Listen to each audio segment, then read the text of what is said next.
السلام عليكم الخوت. وصلنا لواحد جبل في قمم جبل الأطلس المتوسط.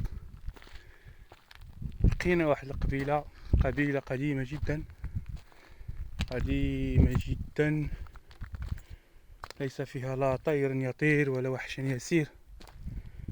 كنظن باللي كانت فيه هاد القبيلة كانت قبيلة مجهدة القديم، لأن البني ديالها على شكل قصور وأبواب جميلة جدا، ولكن لسوء الحظ تلاشت مع مرور الوقت. هكذا هي المآثر التاريخية، شيء جميل جميل جدا، شيء يقشعر له القلب.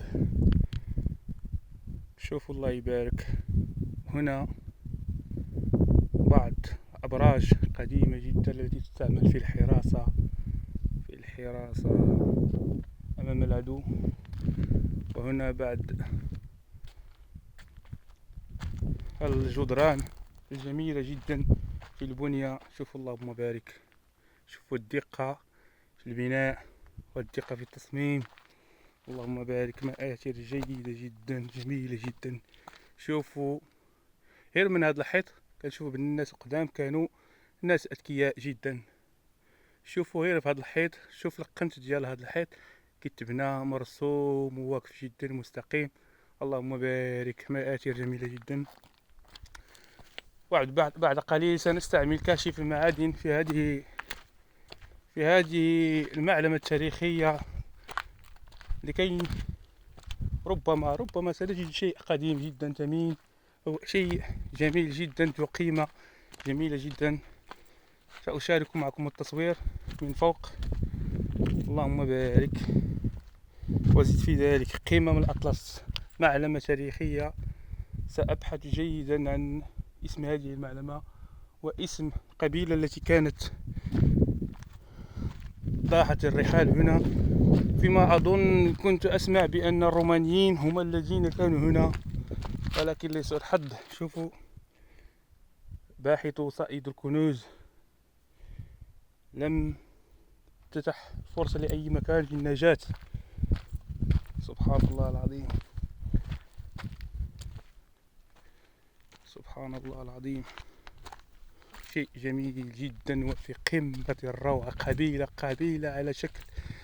على شكل قبيلة وقصر.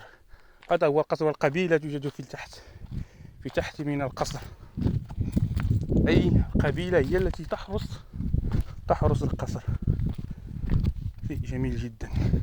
سأشارك معكم جميع أطوار هذه المعلمة التاريخية.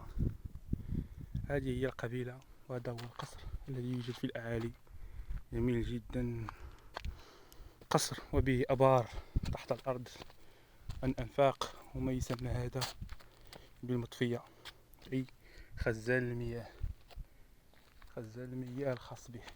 سبحان الله العظيم. شوفوا أنوريكم واحد المعلومة تاريخية جيدة جدا، بأنه قصر بوابة راسخة جدا، بوابة القصر الرئيسية. كما ترون البنيان ديالها كيفاش تبنات وكيفاش تحطات مرسومة، جميل جدا. ذكاء القدماء، جميل جدا. وبعد ذلك حين ارتحلوا وحلوا، كانت يستعمل في جمع الغنم، أي مما يسمى بالأمازيغية بالعزيب. أي مكان يروح له الغنم بعد غروب الشمس. جميل جدا، جميل.